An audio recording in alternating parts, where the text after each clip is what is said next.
Hello, everyone, and welcome to this production of Delphi Bracketology. This is Sports Talk with Tonsoni. I'm your host, Brian Tonsoni. And first of all, we'd like to remind everyone about Project 44, the bone marrow transplant registry project at Butler University to honor Andrew Smith, the great center from Butler who lost his life to leukemia.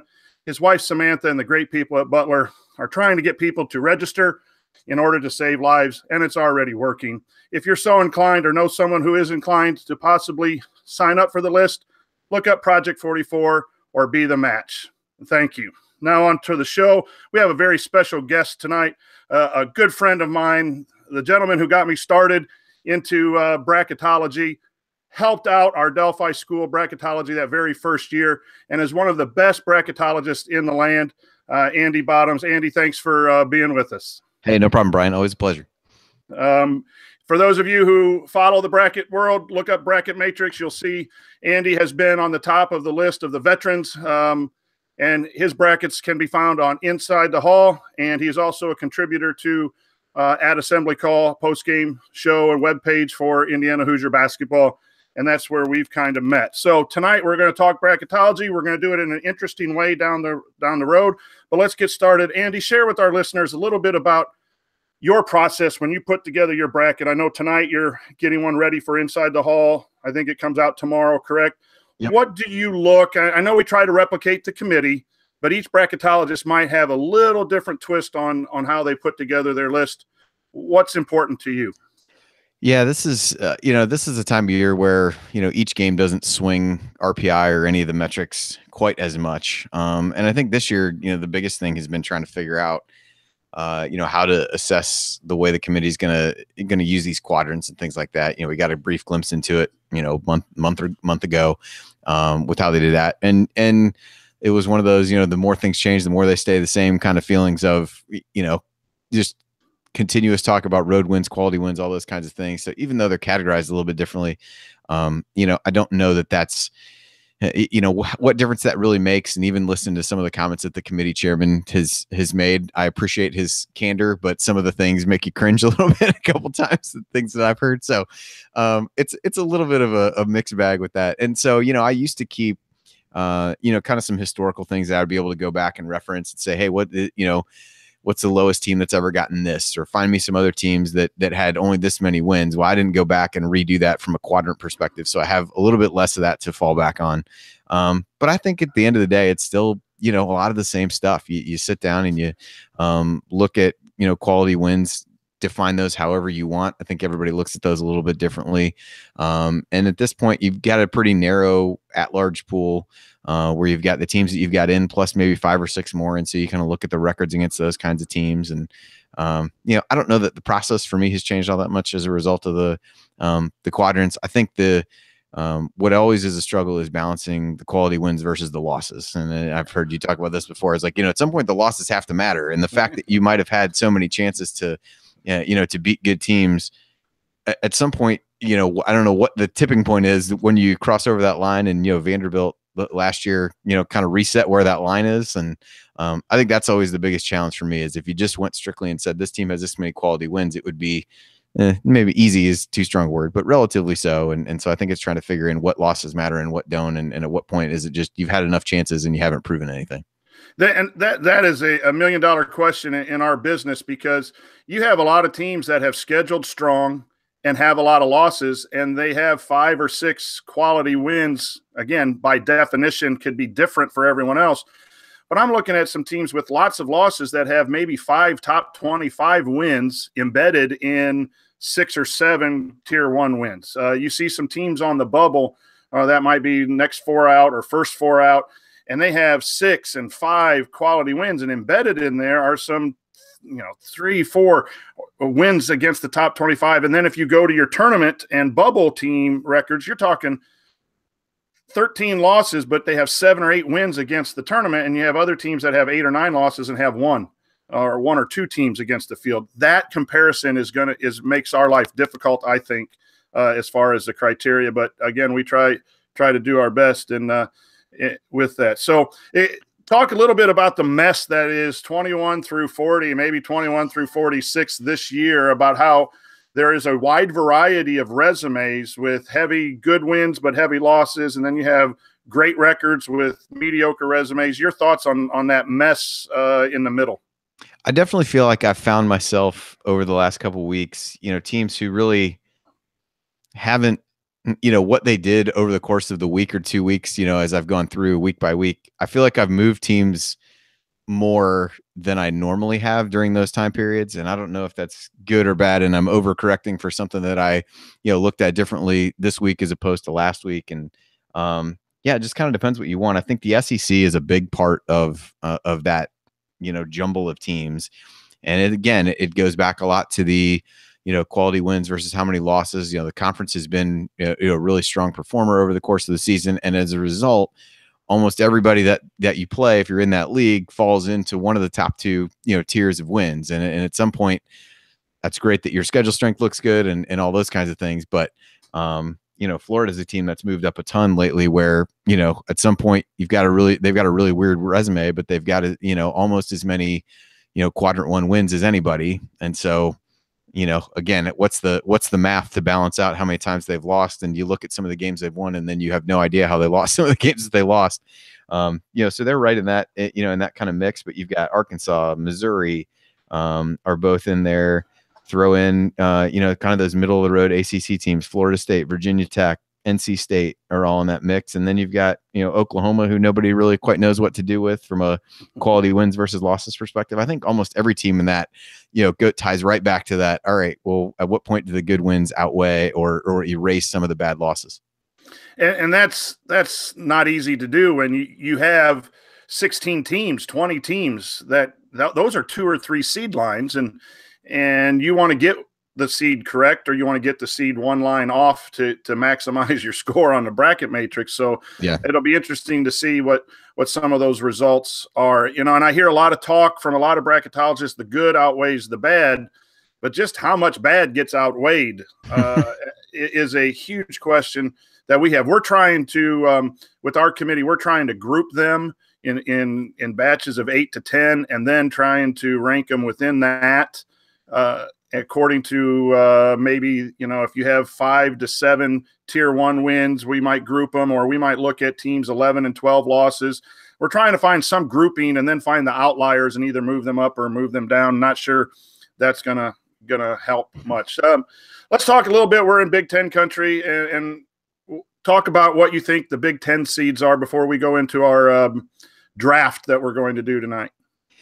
Yeah, the Big Ten is interesting. I think Purdue at this point feels like probably no matter what happens from here on out, they're probably going to end up on that 2 line. I feel like they're fairly comfortably there. I think if things had fallen their way and they had won and beaten Michigan on Sunday in the Big Ten championship, I think they would have had an outside shot at a 1. And then other than that, Michigan State is, I'm sure you guys are more than well aware, is a really interesting case this year. When you look at some of the predictive metrics, they look really good. And the reality is they've beaten 2 teams in the top 60 of the RPI at this point, at least it's what I'm looking at. And they've beaten 2 teams that would be in the tournament if it started today. So again, they don't really have bad losses. They're almost the opposite of, they don't have any bad losses. They just, part of that is the Big Ten and the way that the unbalanced schedule broke. But it's hard to put yourself in a position where are you as the committee going to project them to be able to win, more games had their schedule been different in the Big Ten. It's no different than people throwing out injuries. You can't just assume that somebody would have won the game. And so that's the same thing with Michigan State. Who they've played. They've played 6 games against tournament teams and they've won 2 of them. One of those was on a last second shot at home to beat Purdue. And otherwise, these losses have all been by, 7 points to Duke, 10 points to Michigan, 11 points to Michigan, 16 points to Ohio State. And they routed North Carolina earlier in the PK 80. So they're the one that's hardest for me to figure out. If you thought about what they could really accomplish, you'd probably put them at a 2, but I think their resume leads them more in the 3 territory in my eyes at this point. Michigan's a little bit the opposite. They came on really strong. Finally, we have a year where the Big Ten tournament championship might actually matter in what somebody's doing, and you're kind of not sure what to do with them. I think at least unless I tweak something between now and when I post my final projections, I'm going to probably have them as on the 3 line.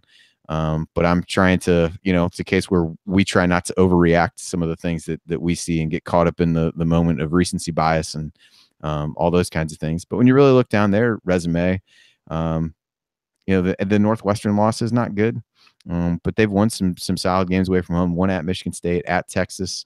Beat Purdue on a neutral floor for the Big Ten. Beat Michigan State on a neutral floor. So if you talk about road wins, quality wins, those things show up pretty well there. So I wouldn't be surprised if they don't end up on the 4 line, but I think they're probably 4 at lowest, at 3 the highest, and then Ohio State's really the only other team that's in the mix at this point. They feel like probably in that 4-5 range. A lot, I believe, at the mercy of what other teams do around them. They've got those 3 really good wins at Purdue, and then Michigan and Michigan State at home. And then outside of that, there's really nothing to write home about on their profile. Don't really have bad losses unless you want to count the ones, being beat by Penn State 3 times. So, again, these teams are all in the same boat. If we want to, plant our flag on quality wins, unfortunately, the Big Ten didn't give a whole lot of chances for people to get them. And so you're kind of left to, you can only play who's on your schedule and those kinds of things. So I could probably see Ohio State maybe slip it to a 5 when it's all said and done. So probably, for a team that wasn't very good, could have, 4 teams on the top 5 seed lines. I think it's pretty much, I don't see Ohio State probably getting lower than a 5, barring something crazy going on in the SEC. So, for as bad as the league was, kind of throughout, the top of it still proved to be pretty good. Yeah, we have Purdue at a 2. We have Michigan and Michigan State at a 3, and we have Ohio State at a 6 in our committee right now. And as you mentioned, that's always can fluctuate, but those teams are done. They're not going to add to their resume. They're not going to, add a bad loss to their resume. I think Purdue is real solid on the 2 line, but if an Auburn wins the SEC, if a North Carolina makes a run in the ACC, those are 2 teams we have immediately below. And Cincinnati is sitting there, could pass them in tier 1 wins. That's the only way I think Purdue would fall to a 3. I do think Michigan State will ultimately fall to the 4 line if it is traditionally set with wins. They're 3 and 4 below 500. And they were, I think, 11 at the reveal. And so they can just fall 2 spots to be on the 4 line. So that's what we have it. And it's kind of sad, too, because a bad conference, you get penalized. But we have seen it in the past. RPI gamed conferences where every game is a top 50 win in the old way, quadrant 1 win. And when you have a bad conference, sometimes your resume is not there. And I'm a firm believer that it is about who you play in a given year. There is no doubt that Michigan State is a top 5, top 10 team, top 8 team, maybe a 1 or 2 seed. But who'd you play this year? And their non-conference schedule, you got to play people and you got to beat people, in my opinion. But that's more of my fan than the bracketology trying to guess the committee. Yeah, I think that's what really hurts them for me as much as anything is the non-conference strength of schedule. I mean, they played Duke and North Carolina, but really outside of those, they didn't end up playing anybody. Now, part of that is I think people, a lot of people would have thought UConn would be better than they actually were. And a number of Big Ten teams I thought would be better than they actually were. But when you look down, they've got such a huge percentage of their wins in, tier 3 and tier 4. They played a run of teams that they just routed in, kind of mid to late December, where they scored 100 points, I think 4 games in a row. But the reality is, none of those teams end up being only a couple of them inside the top 200. So I think that becomes a problem for them. But it's, it reminds me a little bit of, I guess Wichita State maybe a couple years ago, where it was, their KenPom numbers were so high and all those kinds of things. They score really well in any of the predictive metrics, and the resume ones actually don't score as bad as you might think that they would for, only having a couple quality wins. So how much of that, carries the day, how much everybody can get caught up in the, look how good this team is, look at all these NBA guys on the roster, all those kinds of things. If you start bringing the eye test into it, I think people can get really enamored by what they did. On the flip side of that is, they let a lot of bad teams hang around in a lot of games this year. So if you want to get into the, how do they actually play in some of these games, I think some of that is even less impressive than it looks, just to be able to go out and win and win the league. They struggled at Wisconsin. They struggled at IU. They struggled with Illinois in one of those games. Rutgers took them to overtime at home. Even on the road at Iowa, obviously conference road games can be difficult, but there's certainly some teams that everybody would deem to be inferior that they didn't actually, they didn't come out and blow the doors off of either. And I think that becomes difficult. And then I think back even to IU from a couple years ago when they won the Big Ten, they didn't get a high seed. And part of that was because they didn't play a particular, the way the Big Ten schedule broke that year. They didn't end up playing a lot of the better teams. And so do you see something like that here? That IU team had, worse losses than what this Michigan State team has, but you can kind of see where, that stuff mattered. It's great to win the regular season, but who knows what that really means in the end. I do appreciate everyone talking about the eye test, and I do understand that. But if you truly get into an eye test, then it becomes just a recruiting thing, not a who you play thing, because if you look at the roster and then it's the preseason, you might as well set the tournament based on preseason expectations because that basically is the eye test. I do think you need to have a little bit of common sense when it comes to this team and that team a little bit to adjust the record. But I do like the transparency of the criteria, and we can argue the criteria, whether RPI or KenPom or those things, but whatever you use as your separator or your organizer can be gamed. You can game KenPom, you can gain RPI to your advantage. And in fact, I think some bracketologists need to be hired in these schools to make sure that they don't have bad non-conference strength of schedules so it doesn't hurt their seed. I think maybe we can find some extra money in doing that. Yeah, it was funny. On a podcast I did last year, I interviewed Joe Lenardi, and I think he had said he had been contacted by people, and there are definitely people who go out and do this, and just to understand how it works. And that's what becomes frustrating about some of these teams. Year in, year out, seem to find themselves in the same position. Seth Greenberg needed to go hire one of these guys at some point in the past, and maybe he wouldn't have been on. Maybe he wouldn't have been on ESPN right after the selection show. Maybe he wouldn't be on ESPN now. I don't know. But there's people like that every year. That's not really, it was kind of an intriguing run where they had that happen to them year over year. But I mean, you see teams like that now. St. Mary's puts himself in that position a lot, where, maybe some people don't want to come to your place and play, but you can, try to do some things to put yourself in it, at least so it's not penalizing you. It might not help you, but at least it's not held against you, I guess just trying to do it even in that way. I think there's definitely some teams that could benefit from. And we'll talk St. Mary's later when we do our draft thing here, but Gonzaga's schedule's better than St. Mary's, and they're in the same conference. And I know Gonzaga has a little more of a lure for people maybe to schedule and go to some tournaments than St. Mary's does. But St. Mary's has only played 5 Tier 1 and Tier 2 games total, not wins in Tier 1 and Tier 2 combined. 5 Tier 1 and Tier 2 games total. And that is just like your 28th ranked conference who only plays those games. That is just that has to be taken into consideration. So let's go to our seeding process here. And Andy, you're the last interview on this podcast shows of ours as we get ready to concentrate on getting our bracket set. And so we came up with a little bit of a fantasy draft NCAA committee selection process here where Andy and I alternate rounds and we give our seeds based on the teams that are remaining. And then each of us have 4 challenges where we can challenge the other person and debate it and see if we can't change their mind. And we'll go through the 12 seeds that cover most of the at-larges, and then we'll sum up the podcast. So, Andy, you're up first. Your number 1 seeds. I appreciate you giving me the easy one with let me go first. So that's good. It won't get easy when we get into the middle, but at least at that point, it won't be easy for anybody. So I think, I think Virginia, Villanova, Xavier are really the obvious 3. And I think that Virginia, I don't think they can play their way off the one line at this point. And I think if Villanova and Xavier both win their first Big East game, I think they're probably fairly safe there as well. I just don't know.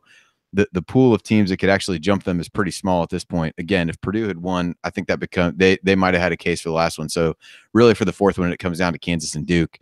And so I'm going to stick with Kansas despite some kind of head scratching losses, including, getting swept by Oklahoma State. But they've still got 11 quadrant 1 wins. A lot of good road wins are still there. And I think they, they're there right now, but I don't think their grip on that spot is all that tight. But I think them and Duke are really the only 2 I considered. So I got Virginia, Villanova, Xavier, Kansas.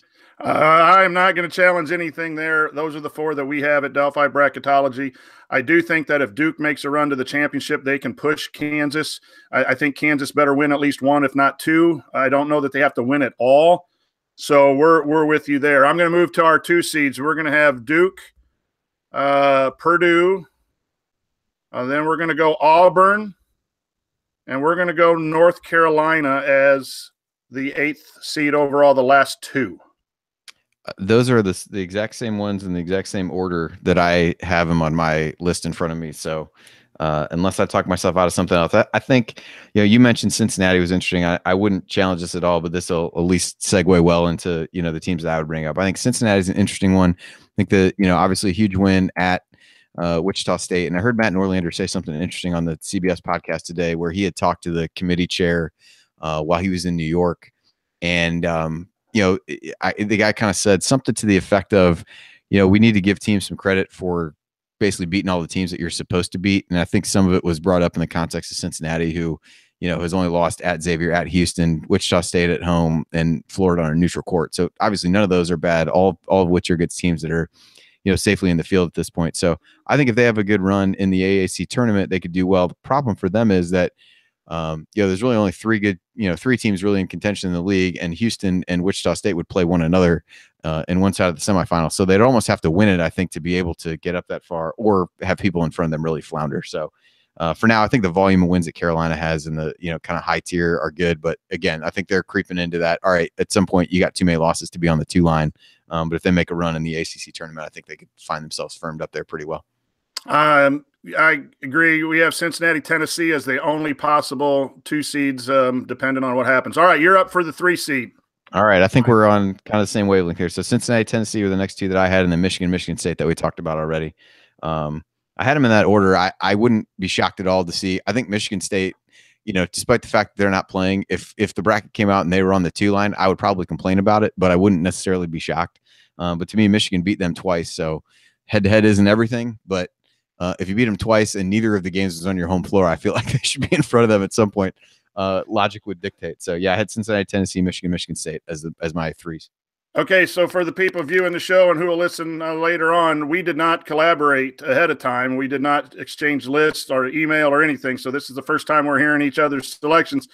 I have no challenges there because Delphi Bracketology again has the same 4. So we're 12 for 12 right now. We're a couple lines away from this going off the rails, so it'll be fine. We'll get there. Yeah, we'll get into some heavy challenges. If not, we'll go down to the 15th seed and we'll challenge Iona versus someone else to make it interesting. So here we go on some 4 seeds. And again, what listeners, we want you to know is that we don't necessarily like our choices all the time either.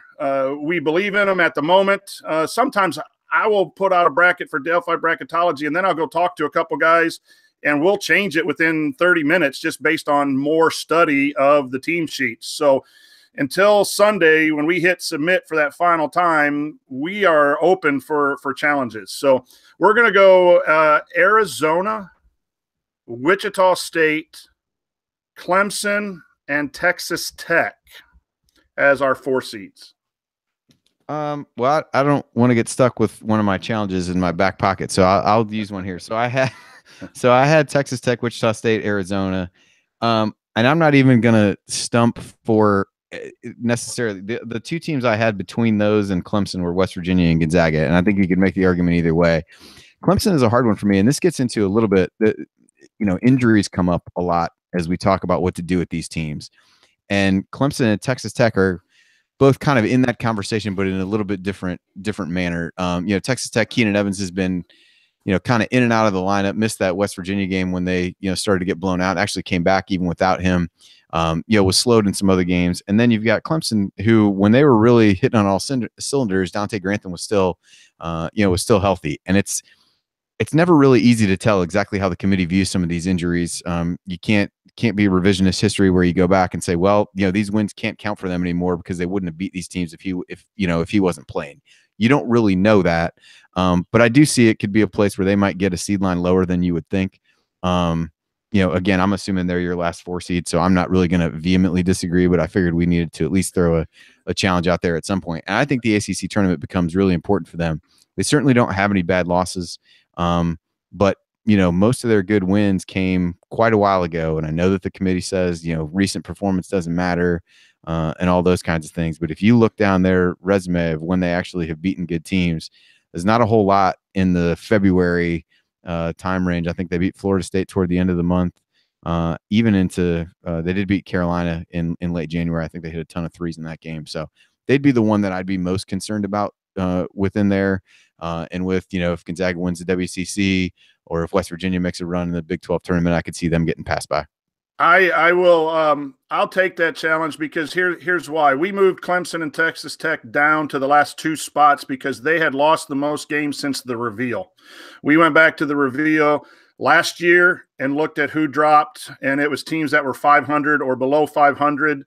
I know every year is a new year, but we're just trying to look for maybe some habits. And so we tried to drop Clemson and Texas Tech, and we set them at 15 and 16 because West Virginia's strength of schedule, 243, matches up with Texas Tech at 247 from the data that I'm looking at. Gonzaga's number of wins compared to the quality wins. So I will take that challenge, and we'll knock Clemson off of the 4 line, and you get to replace a team for Clemson.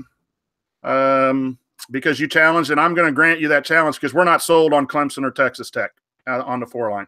Yeah, I've got, well, I guess I'll go with what I have right now. I mean, I've got West Virginia just a notch above Gonzaga. I'll go with them. The strength of schedule thing is certainly a question, but they've got, this is not allowing me to count very easily. I think they got 7.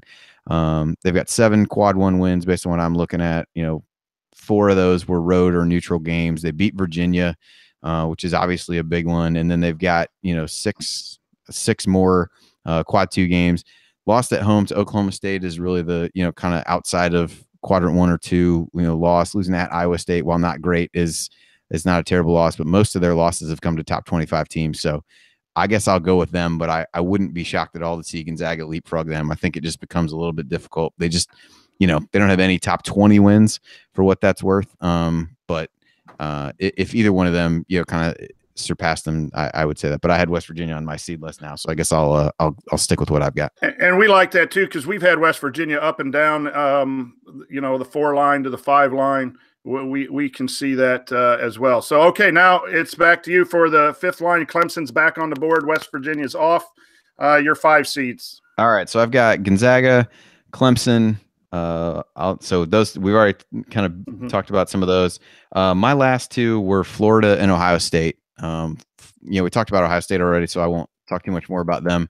They were the last one, and again, one that I'd probably be easily talked out of.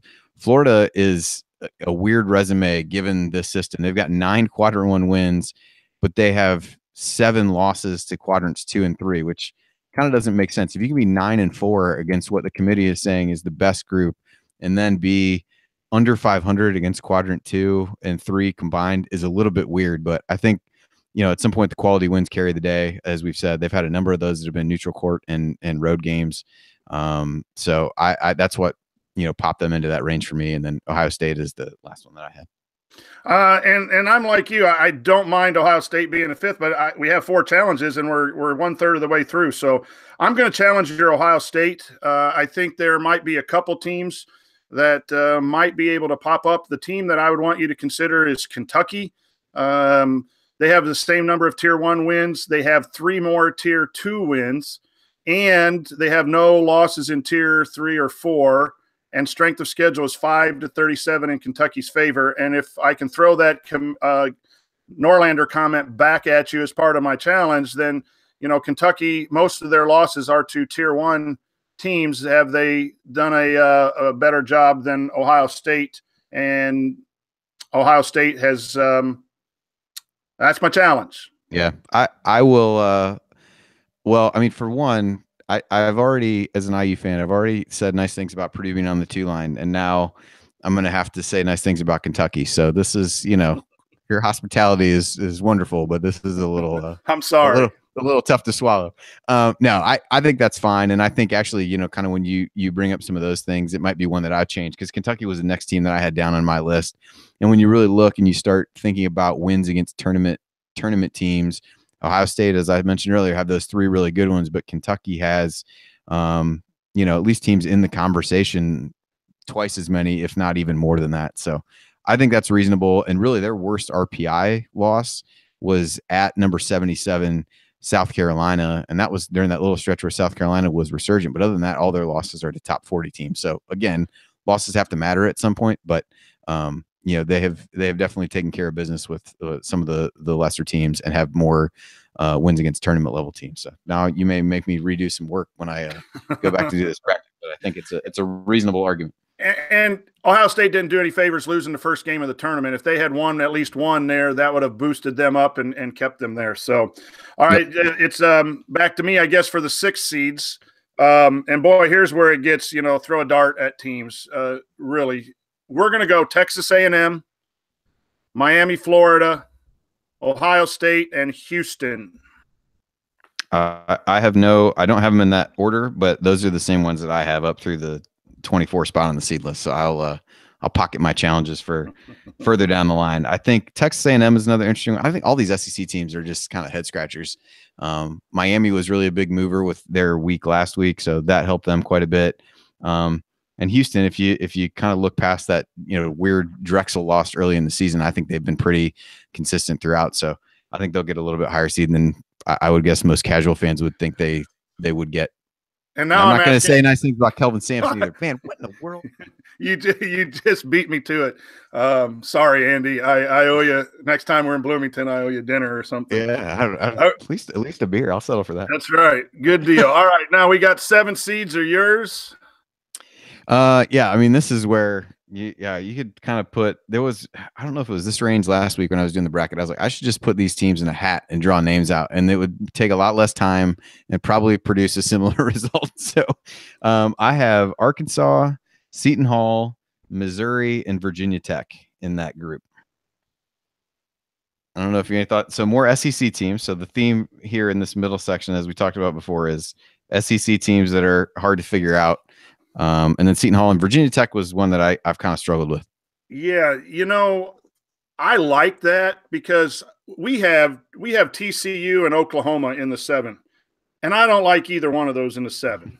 I really don't, and I can't get past Oklahoma's top 25 wins, and if they win their first game and they're sitting at 19-12 or 19-13, there's 7-8 range for us, but. Missouri, earlier today, I thought about moving up. And here's the question for you. And I got 4 challenges. I'll just challenge this one just because I want to hear. We have been way higher on Seton Hall than almost every bracketologist that I follow. And so I'm going to challenge Seton Hall, but you don't have to take the challenge. You just have to talk to me by why Seton Hall is higher than what we have them. Yeah, they're. The strange thing, you look at them and, losing at Georgetown and at Rutgers is, Georgetown, I think everybody kind of joked about their schedule earlier in the season. I think they proved to be a little bit better than people thought. I'm not saying that's a good loss by any means, but, I think you look at them, the Texas Tech win on a neutral court is good. And then, they've got a lot of, kind of mid-range road wins. So at Providence, at Butler, at Louisville, beat Creighton and Providence at home. Their resume is kind of solid, but not spectacular, I guess I would say. The metrics like them, kind of evenly. If you look at some of their resume metrics, are all kind of mid-20s. The predictive stuff is mid-20s to upper 30s, which kind of slots you right around where we are in here right now. They're 7-7 road and neutral games. Top 100 strength of schedule is not too bad. They just kind of, outside of losing to, that Rutgers game, there's really nothing that sticks out as being terrible. But then you can sit and look at it and there's really nothing that stands out as being that great either. And I think they're a team that's got a pretty wide range of outcomes because I agree with you. And the other things that I've looked at, they've been one that feels like they've been hard to peg. I think some people have had them, up more toward the 6, and some people might have them as a 9. And you could probably formulate an argument for either one of those scenarios to play out. So they've got, they got Butler in their first game of the Big East tournament. And I think that becomes a fairly big game for both teams from a seeding perspective. Yeah, an interesting thing we did the other day, we got a big whiteboard that spans my room, and we had a delayed start for professional development, and I got to meet with the guys for like an hour and 45 minutes, and we put up 18 teams, and we put we didn't put the metrics, we didn't put the Ken Palm and those average, but we put strength of schedule, and we put the top 5 wins for each team. And boy, I think that, I don't know if that's correct, but looking at good over bad and then looking at quality wins. So is 6, but your best win is 23 versus teams that have 4 wins versus the top 11. And the team that's escaped, I think it might be Virginia Tech. Virginia Tech might have 4 wins against the top 11 teams, and Seton Hall, their best win is 23. And so I wonder what that plays in the committee, because for us in our committee, that resume looked better because of the quality of wins, because we thought Virginia Tech and Seton Hall were close. Now, what we haven't done, and what we probably do this week in our major committee, is start looking at those metrics just a little bit to try to break ties and see if that changes anything. So one of the questions I sent out to our group today is, everyone research Seton Hall. What are we missing on Seton Hall? Because we have them we had them as a 10 for a long time, and they're moved up to our last 9 right now, and a lot of people have them 6, 7. So, but again, I think that's more of the craziness of this year than anything else. Yep, I would agree. Yeah, Virginia Tech's resume is crazy. They have those 4 wins against the top 11 in the RPI, and then they don't have another win against anybody between 12 and 54. They don't have another win until you get up to NC State at 55. So, yeah, theirs is odd. But if you want top end wins, that's a good place to go for it. Yeah, and NC State has top end wins, but not much more either. Yep. So again, we can't as bracketologists just sugarcoat and pick what we want. It's got to be in total. But boy, North Carolina State and Virginia Tech, if you look at who do you play and who do you beat, that really sticks out versus somebody with 6 quadrant 1 wins, and it starts out at 27 and goes to 48, and within the quadrants thing. I wonder what impact that would be. So, all right, we'll leave Texas, Seton Hall, Missouri, and Virginia Tech at the 7. I'm down. I got 2 challenges left. You got 3. It is now mine for the 8 seeds. And I will throw my teams. I'll have TCU, Oklahoma, NC State, and Florida State. Those would be my and those are both on my 7 and 8 lines that you did not mention. Okay. I don't have. I'll use one of my other challenges on Florida State. They're one that I've had a little bit of a hard time trying to, really trying to get a read on. In terms of, quote unquote potential bad losses. They lost at Wake Forest, at Boston College. They've tripped a couple people up. Lost to Oklahoma State, who I think is in the mix maybe more than people realize. At Notre Dame, I think that was Notre Dame. I think that was definitely without Bonzie Colson based on when the data that was. So they've got some good wins at home. They're just one that I've really struggled to get a good read on. From a resume perspective, their strength of schedule is outside the top 300. I think that's a little bit of a concern. They've got I think 6 quadrant 1 wins, with beating North Carolina, Clemson, Miami at home. Again, that's Clemson without Grantham. Take that for whatever you want to. But they did win at Florida, which was a big one at Louisville, at Virginia Tech. So those are solid wins. But if there's one that I would have a gripe on there, I have them as a 9. So I don't know that it's a huge gripe, but that would be the one that stuck out to me. The others I kind of have right in the same mix. And this brings us to the toughness of seeding these teams, because we like the 6-tier wins. We don't like the 300 plus strength of schedule. That bothers us. The issue at this level for us, Andy, is who do you replace them with? And with that 6-tier wins, you would think Rhode Island, you would think a Nevada would go in there, but then they have some bad losses, and Rhode Island has taken some hits here recently.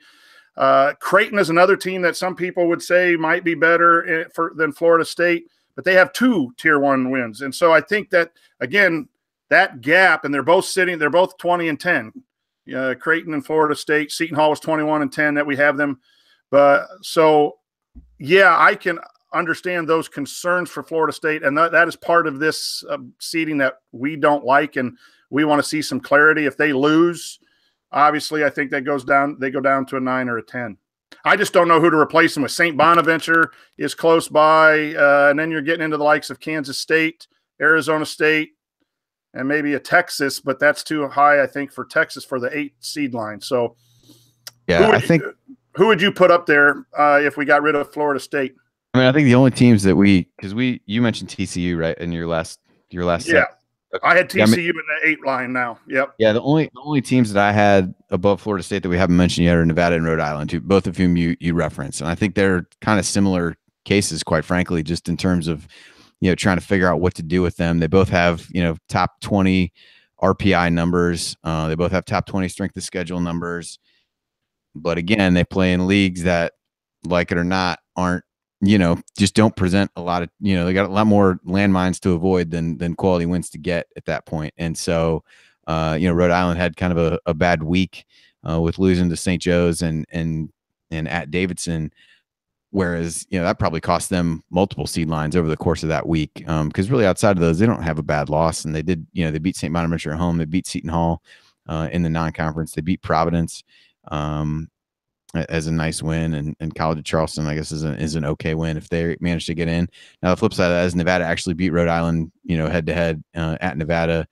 But otherwise, there's not a whole lot there. They swept Boise State, who's really the next best team in the Mountain West. And then other than that, they don't have another win until you get up to, number 81. So I don't know that, it just depends how you deal with. That's always the question with these teams. And again, it goes back to, what point do the losses really start to matter for some of these other teams, and how much do you weigh these, where they're kind of in this no man's land, or they're not really a mid major, but they're not a I wouldn't consider either the A10 or the Mountain West major conferences. So, how do you factor in teams that, from kind of start to finish dominated those leagues?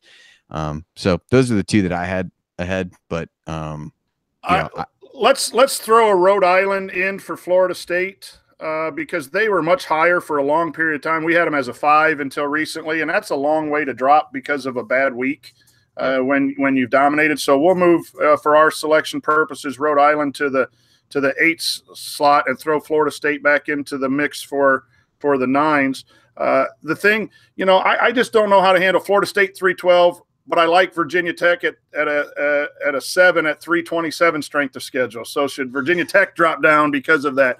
That's hard not to contradict yourself in some of these things. Yeah, sure. And then North Carolina State. I like North Carolina State being a 7 or an 8, but they're at 266, and that becomes a scheduling issue. And then you see Nevada and Rhode Island with 3 and 17, and you feel like you want to move them up, but their resume and their quality of wins doesn't match up in that situation. So, all right, we're now at the 9 level with some teams that are left.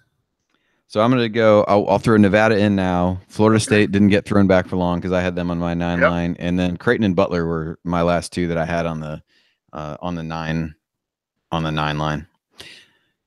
The only team, and I think I got 2 challenges left, so I might as well throw one out because I think you only got the 11s left. So is Butler as your last 9. But, boy, the question is who do you replace them with if you want to kick somebody else out? And Butler's another case where it looks bad to have a lot of losses in Tier 1. But, again, it goes back to the Matt Norlander statement about if you're only losing to people, maybe it's better to have more losses in Tier 1 than losses other places, even though that number looks bad when you're looking at the data. We have St. Bonaventure at the last 9 and don't like it at all. And basically because we had, and I'll talk about the next seed line, we had, here's the bubble. And I think St. Bonaventure's in, maybe still on the bubble. And I think Butler's on that fringe. So I think the only one you replace Butler with is maybe St. Bonaventure. What do you think? Yeah, that was they were the next one that I had on my line. So I think we can do that. I'm fine with St. Bonaventure. I think those are, you kind of look and you contrast those a little bit. St. Bonaventure 9-4 in true road games. Butler was just 3-7. The only quote unquote good road win that you'd put for them was they won at Marquette. Now they did win that game by 20, but otherwise they won at Georgetown only by 2 and won at DePaul. I mean, that's their, 2 of the the 2 worst teams in the league are the ones that you were able to beat on the road, and they actually lost to Georgetown at home, which offsets that a little bit. So, I think we talk about road wins. I think they get some credit there. 55 non-conference strength of schedule for St. Bonaventure. They're one that's interesting when you start looking at resumes and some of the metrics here. These are almost, flip-flops of one another where any of the kind of resume or results-based metrics really like St. Bonaventure, but the predictive ones don't. And then Butler's kind of the opposite, where the predictive ones like them and the other ones don't. So kind of a weird mix. But that Butler-Seton Hall game, in their first game of the Big East tournament becomes pretty important. And the other thing is, if you want to look at, have you beaten teams that are going to make the tournament? For as much as you kind of look at St. Bonaventure, they've beaten Rhode Island at home and they won on the road at Syracuse. And otherwise, they did beat Vermont on a neutral court, who may win the America East, and they won at Buffalo, who might win the MAC. But if you kind of want to use wins over tournament caliber or teams that are in the at-large picture, they don't have a whole lot to stand on. But again, part of that's their league, and they did go out and try to schedule relatively aggressively. So I'm fine with flip-flopping those two just because I had them pretty close together as well. All right, so St. Bonaventure's in that goes to our 10 seeds. We'll throw Butler in then. Butler in the 10 seed, Kansas State a 10 seed, Arizona State a 10 seed, and Texas a 10 seed. All right. Well, I didn't have too much different there, but I've got a kind of like you. I got a challenge I might as well use. So I guess I'll throw it on Texas. But kind of as we've talked about here, there's some years where you can kind of talk yourself into anybody. This feels like a year you can talk yourself out of anybody if you really want to. And so I'm going to throw this team out there with very little confidence that I actually feel good about it. But Providence is the team that I had just a spot or two above Texas. And most of that is obviously on the heels of being able to beat Villanova and Xavier. Those two teams that we had on the one line, they've got those wins. Again, if you kind of take what you described and line up your top 5 wins, those really stand out. The problem with Providence, I'll go ahead and argue against my own cases. Losing at home to DePaul and at UMass, that Minnesota loss obviously looks bad now, but at the time Minnesota was at full strength, and none of the craziness that eventually swallowed their season up was really in play at that point. But a lot of road losses in there, kind of the top quadrant, but some solid wins there. Also beat Creighton and Butler at home, beat Washington, another bubble team on a neutral floor. So if there was going to be somebody I would argue over Texas, I would say Providence, if for no other reason than I feel more confident that they're going to get in. But if having Texas there, I really don't have a huge complaint with. But if I was going to really, stump for Providence, it would be because of those Villanova and Xavier wins. Yeah, the 3 losses, and they're really 2, like you said, with the Minnesota one being discounted, compared to Texas not having any losses, right? They don't have any. I'll look at my spreadsheet here. They have no losses, and that's again where the 10 tier 1 losses for Texas looks bad to me. 5 and 10 just smacks as like a bad record, but you're losing to people that are pretty good ball clubs. So, and then you look at to some extent, those 3 losses in tier 4, not just tier 3, not 1 in tier 3, not 2 in tier 3. They're in tier 4, even with Minnesota's situation. And I think that wipes out at least one of those good wins to some extent, or brings that back down off of, just the number 1 seed. So, but I don't think it's bad to say that Providence is ahead of Texas just because Texas has lost a lot of games, 3 more games, or actually 1 more game than Providence. So, I'm fine with leaving Texas there, though. I mean, I think they've got a better argument now. There's some personnel things at play there, obviously, which I don't think it's totally clear how those will factor in. So that's another thing there with Eric Davis out. Obviously, the Andrew Jones situation, being out with leukemia is facing a far tougher battle than where to seed a team. And it's always hard to figure out, but they've won some good games even since he's been out. And I think that's one thing that works well in their favor. Beating West Virginia on Saturday without him, the ability to prove that you can win games with your current personnel set is important. So I'm fine to leave Texas there. And they won without Mamba. Yeah. I don't think that the big guy played in that game. So that was, and these are going to be close. And when you're, sometimes you're 1 or 2, 3 seeds overall difference, but that can make a difference between the 10 or 11. Okay, so let's do this with the 11 seeds because we have 6 teams left that are at large. I'm going to give you the first 3, and then I'll take the last 3, and we each have 1 challenge left. Okay. So Providence is still on the board. Okay. That way we'll split the 11 seeds, and then we'll call it a night. So you get the first of the 3 11 seeds. All right, so I'll take Providence as one of them.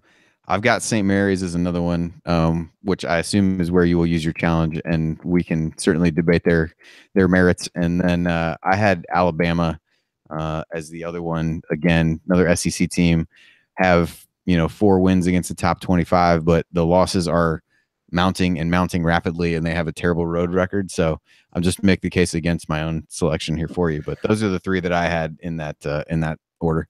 I'm going to challenge St. Mary's, and I am. Andy, as a fan, I want St. Mary's in. I want Middle Tennessee, if they lose in their tournament, in. I want more mid-majors. In fact, I think they should save 4 spots for mid-majors who don't quite have the opportunities to schedule. 32 at large, 4 at large for mid-majors, and the 32 automatic qualifiers if I were king. But with that said, the criteria is a criteria. You got to play somebody. They only have 5 tier 1 and 2 teams. And yes, the one tier 1 win is fantastic.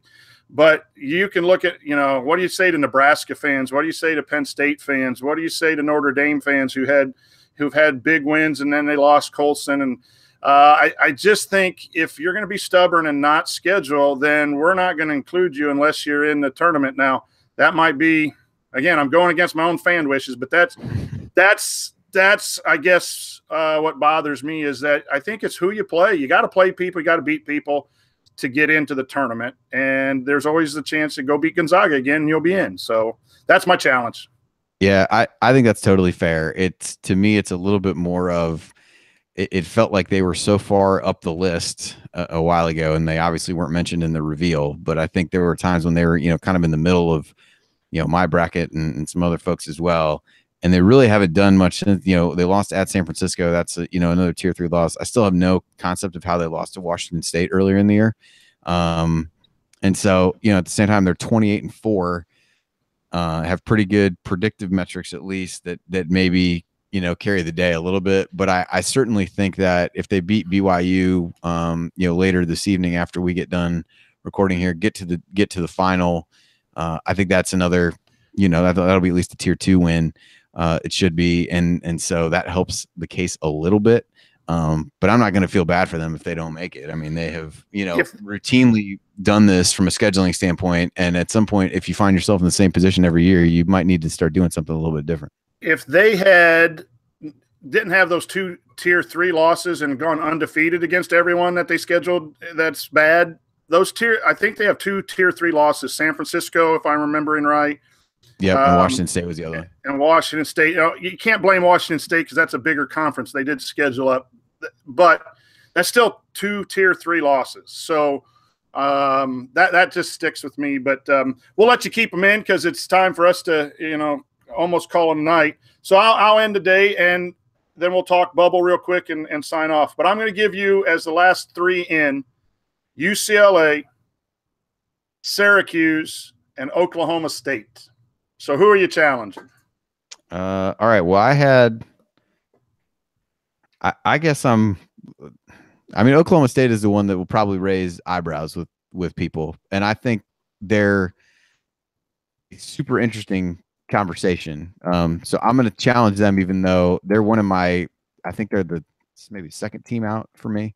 I don't have Syracuse in either. Although that one really kind of came down to the wire for me with them and Marquette. But I'll throw Oklahoma State out because their resume is super interesting. Again, they got a lot of losses in that tier 1 bucket. They got 10 losses there. They got their other 3 losses. They haven't lost to anybody outside of the top 62 in the RPI. So they've got swept by Kansas State and who's 62, and they got swept by Baylor, who's 61. So those are really their only losses outside of the top 50. They swept Kansas, beat Texas Tech at home, won at West Virginia, beat Florida State. Like, they have a really interesting resume. And I think if there's anybody who kind of surprises people, and I'm not sure, it might've been somebody that you had on your podcast a couple weeks ago, I think threw them out, or some podcast I listened to, as an intriguing team to watch. And, what I would challenge based on is the fact that their RPI right now is 88, and Syracuse a few years ago when they were 75 was the highest, and the highest by, a decent margin. So are you back in a position where you're going to, set a new precedent with that? Part of that is scheduling. Their non-conference strength of schedules at 283. They beat Florida State, really didn't do anything else in the non-conference. They beat Tulsa, I guess, which counts as a tier 2 win, but they've got 8 of their 18 wins are in, tier 4. So I think that could be a potential issue for them. But if you want to look at, you don't have a bad loss, you beat the teams you're supposed to beat. They definitely have an interesting case. So my argument against them is, as dumb as it may sound, is more based on the fact that their RPI is so high compared to, compared to teams that have gotten in the tournament before. But if you just want to look down the list at quality wins, they certainly have more than a leg to stand on in that regard. And at 18 and 13, they have the same record as Texas, is why I threw them in there. And I know the RPI is awful, and I think I know the new quadrant system does not affect the actual RPI number because 88 would have been 88 last year too. And that number is ultimately why that and the strength of schedule 283 is why they probably won't be on our list come Sunday. But I'm looking for Vanderbilt. I'm looking for the Syracuse in 2016 that no one thought would make it in, but they had so many good wins. Now, Syracuse had the Boeheim suspension thing going on, but Tulsa in 2016 we missed on in that year, and they had 8 combined tier or top 50, top 100 wins at that point. And so it's just hard for me to pass up the number of wins.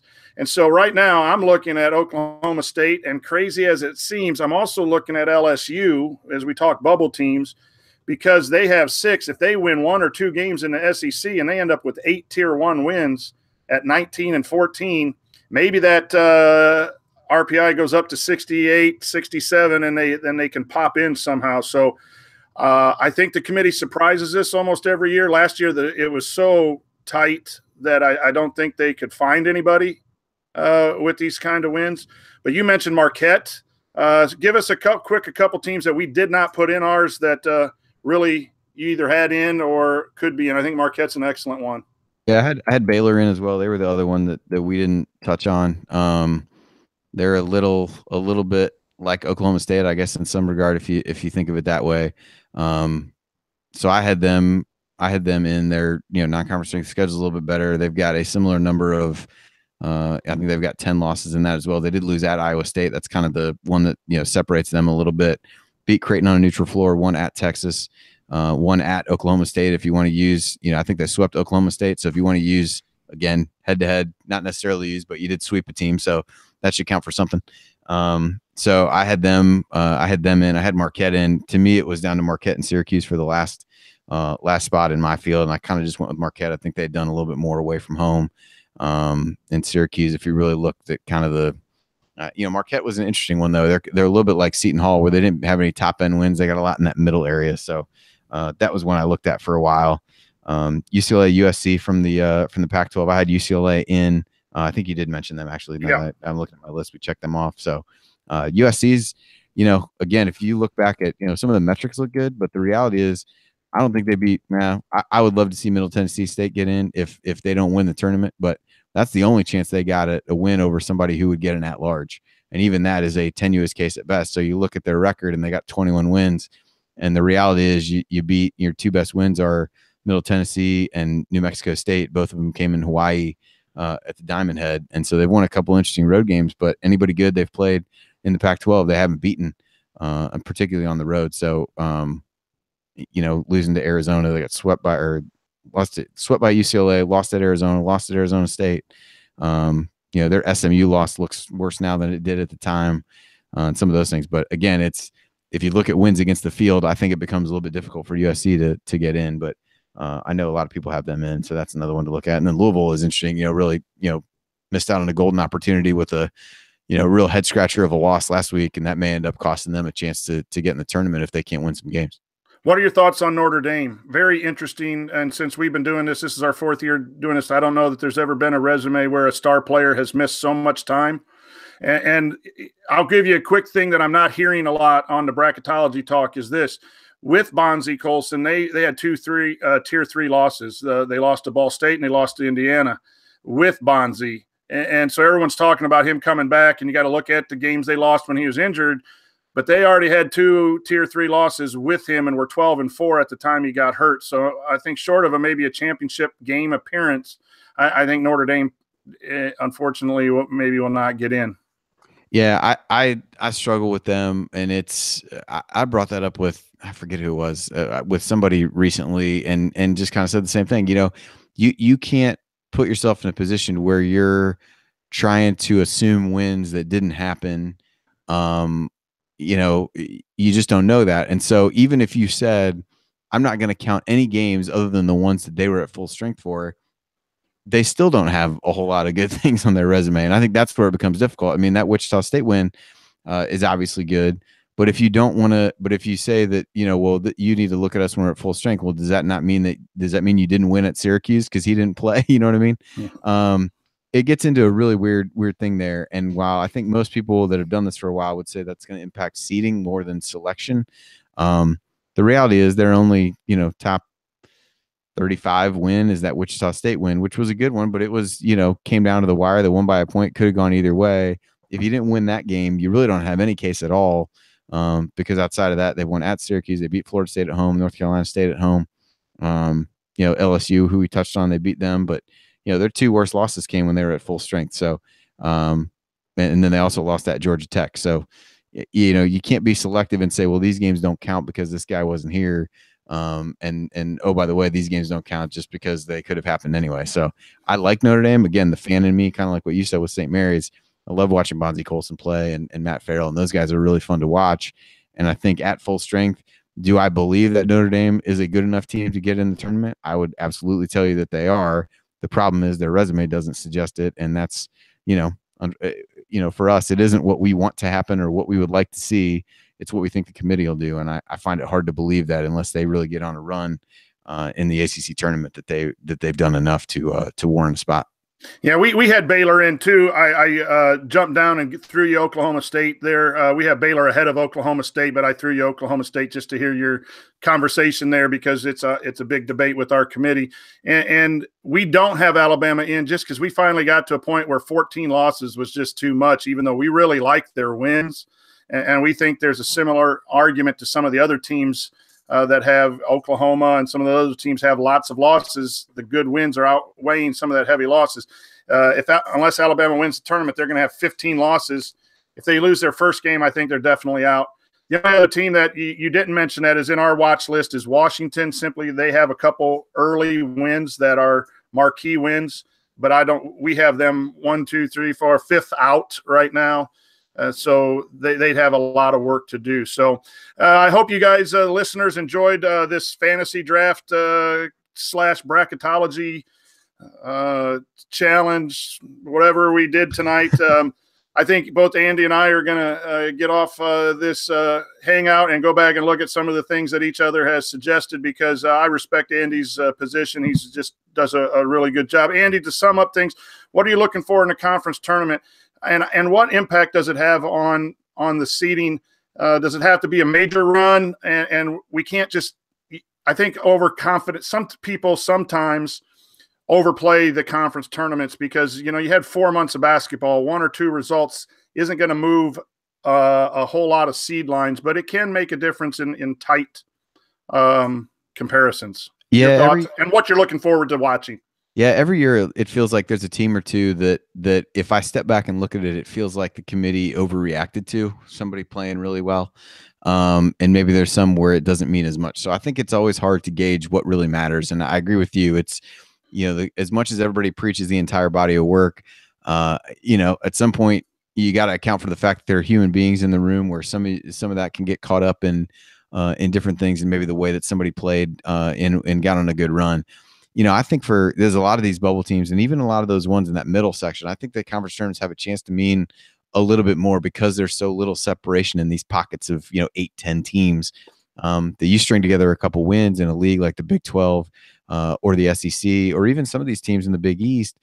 And those can really, you can, in some cases, you can double your quadrant 1 wins if you really do well within that. And I think there's teams that, Alabama's a good one. They play Texas A&M in their first game. I think if they lose that game, you got a real hard case to argue that you should be in, no matter who you've beaten to that point. And, right now they're sitting on, 4 top 25 wins, but, lost 5 games in a row. Again, that's not supposed to matter, but at some point it kind of has to.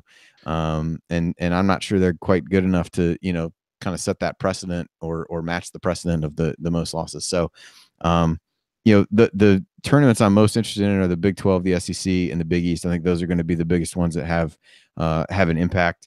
The ACC, it's important for Syracuse and I guess important for Louisville, but they don't have a lot of other teams right along the cut line. But those other teams account for a lot of the ones. And then I guess the Pac-12 to a lesser extent. I have Washington out as well. Can USC play their way in? They lost Benny Boatwright at some point. That was another injury, thing that we didn't mention as well. And so what have they really done without him? And if UCLA, I think, can string together another couple wins, they could solidify their case a little bit. But I think those three are the ones that I'm looking forward to the most, and probably should be the most competitive, just the way those leagues have been over the course of the season. Should be good. And obviously the ACC, when you get down into the quarterfinals, semifinals, is pretty much always going to be good. And wouldn't mind seeing another Xavier Villanova game in the Big East for the championship either. Well, we decided early in the year not to put too much emphasis in the conference tourney because in the past we've moved the conference winners up and it's hurt us in the bracket matrix. So in the year we decide not to do that, then all of a sudden we have this bunch from 21 through 46 where you can go from 4 tier 1 to 6 or 7 and really I do think I agree with you that the seeding can be affected more this year than in years in the past. So that'll be interesting to see.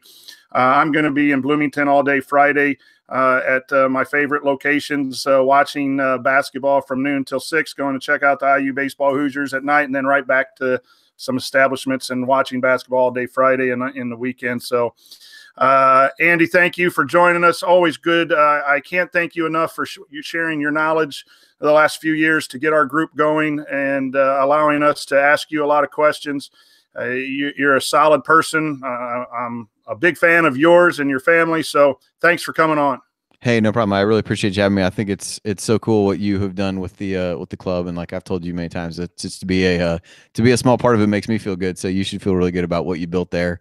Not for the least of which reasons that you guys have beat me for 2 years in a row. So I have great respect for what you guys have done. I think it's awesome, and I think as other people have said, it would have been a pretty cool thing to have around when I was in high school and things like that. So a really, really cool thing. So glad to play a part in it and continue to help you out however I can.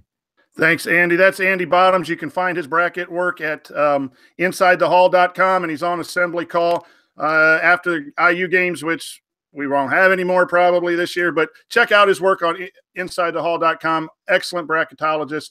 And for Delphi Bracketology, I'm Brian Tonsoni. Enjoy all the hoops that are coming up this week and enjoy March Madness. We'll be back with a preview podcast of the NCAA tournament next week. Thanks for watching.